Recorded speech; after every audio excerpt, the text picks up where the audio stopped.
Carlos Redlich-kel ülünk itt, aki egyébként egy amerikai szövegíró, a Copywriter Café csoportban találkoztunk vele.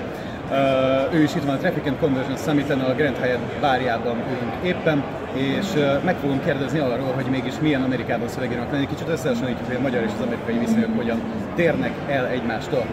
Mindez persze angolul, úgyhogy készüljetek fel. So, Carlos, yeah. I'll just nod my head, yes, yeah.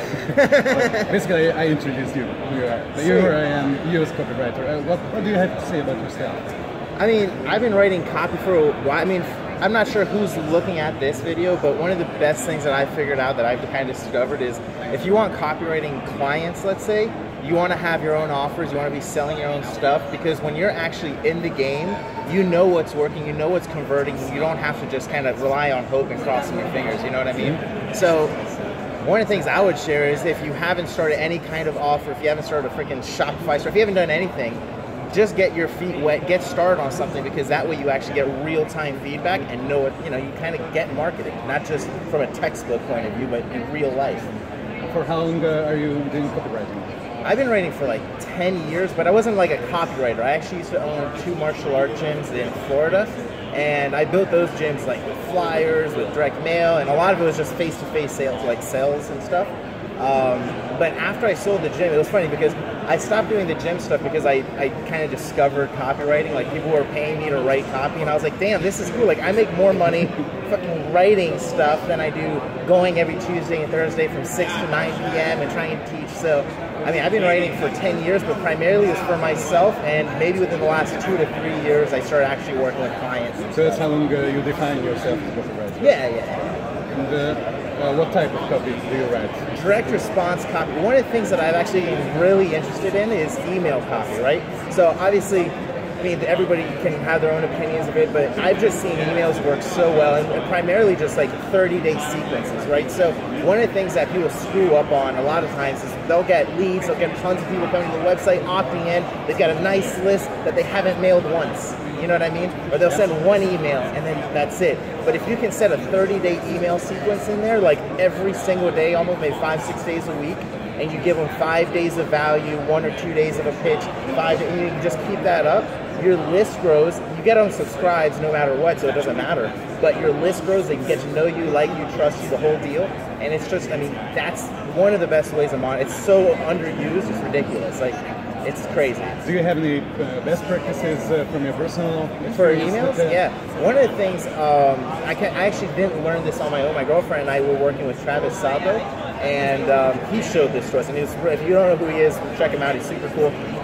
But every email, right, like in Gmail, for example, you'll see the first like 1, 2, 3 sentences of that email. So instead of starting off like dear friend or dear God or dear whoever it is, just say, start off with like the beginning of your story, right? So I could start off okay, so here's another tip. The subject, I'm going like crazy, right? So the subject line, I like to have either a question mark or like the 3 dots, right? So that way it continues, so it's open, right? Basic stuff.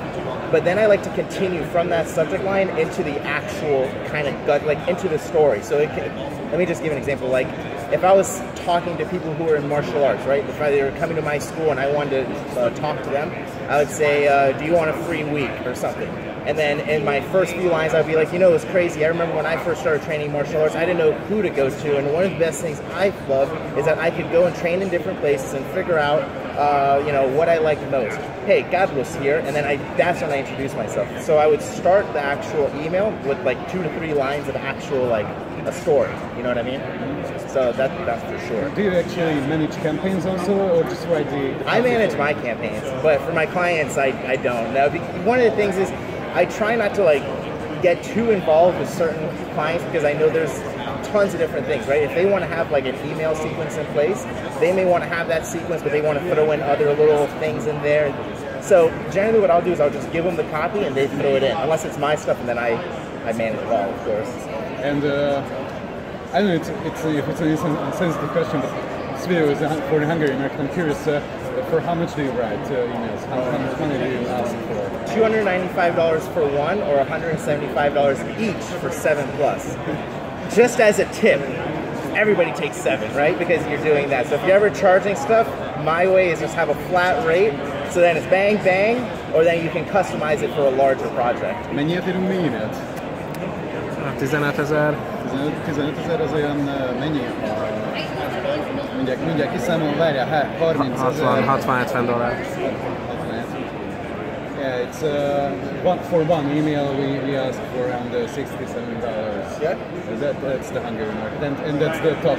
So do you guys market only in Hungary, or do you, I mean worldwide? Mainly, we started to sell to English-speaking countries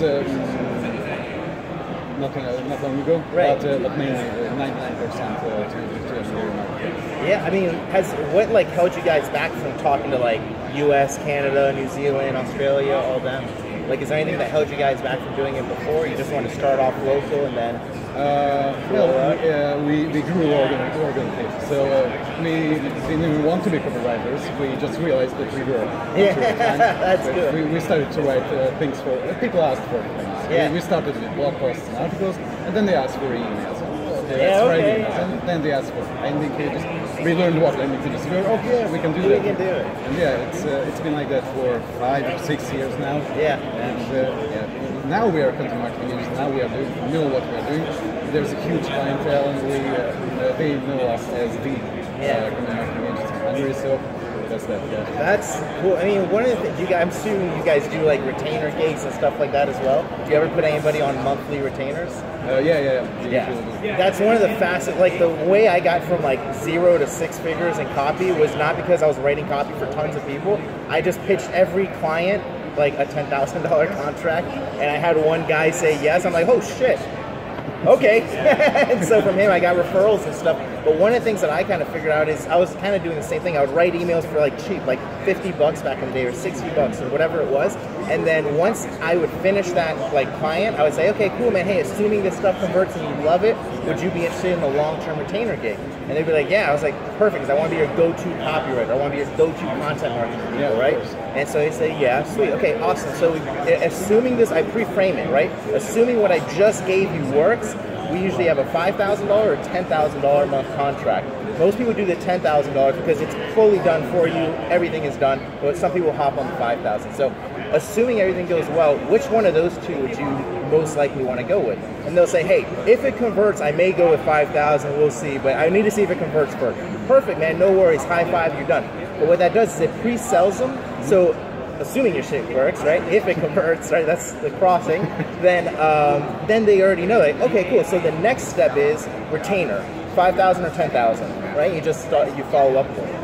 How much clients do you have usually? How much can you serve?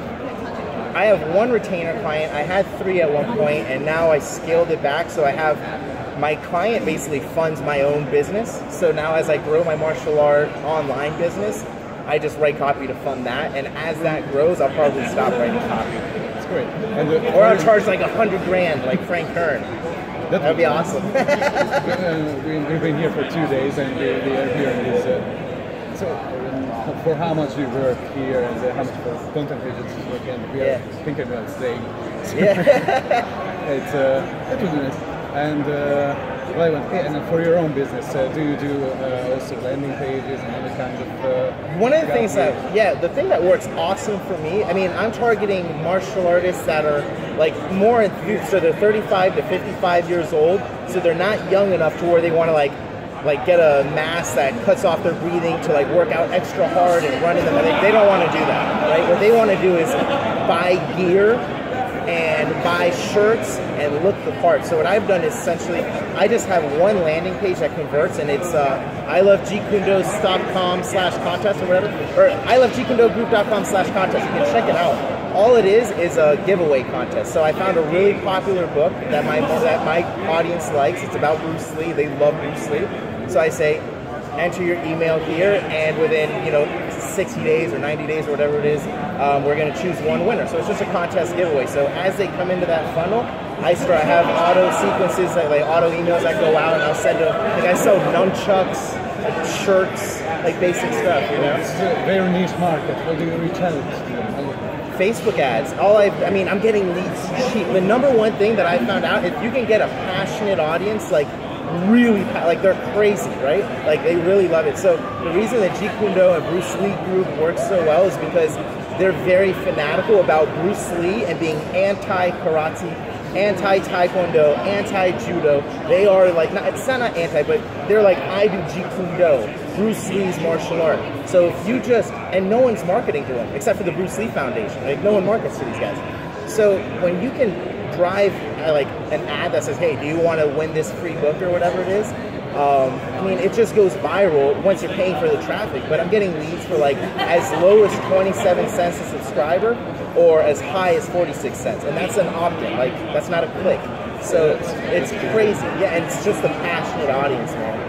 If you can just tap into passion, it's why like cat socks and shit sell. Have you ever seen people who sell cat socks? Like, think about who owns a cat, or think about who owns a pit bull.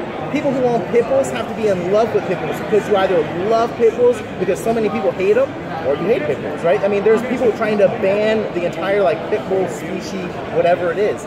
So if you love pit bulls and you're selling them a pit bull necklace for $9 or $10, I mean, it's a no-brainer because that's passion. It's a passionate art. They're like fighting for their owner, you know what I mean? That's good. And why are you here at the Traffic Conversion Summit? It's funny, I'm actually here just to party and do stuff like this. Like, don't tell Ryan, I didn't even get a ticket. I'm not really here for I'm just here because I got invited to a bunch of these little like parties and shit. And so we're like, yeah, man, let's go. Like, we live in Scottsdale, 6 hours away, so we just kind of came over and met a bunch of people. That's cool, man. So what parties and networking? Yeah, it's networking, it's fun, and I mean, I talked to a lot of like us. We've connected on Facebook already, so it's like I know a lot of people, but I don't know them. And now it's like, now when you can actually like shake their hand and solidify a relationship, it's cool. Like, you've actually made a connection, you know what I mean? Yeah. Like, if you guys were like to meet like a bunch of marketers here that you already know on Facebook and shake their hand and talk about how you have a content marketing agency, you may not close up with me, you may close them now, but even if you didn't close them now, when you talk to them next week, they're like, oh yeah, I know him, I met him. Like, there's trust, like, you know the person. It's not just, you know, homie from Hungary. You like it, like they don't know who you are. But if you met them, now it's real. Yeah. And with your prices, that's awesome. You're gonna steal my business. I don't think so. Okay, I think yeah, that's it. Thank you, guys.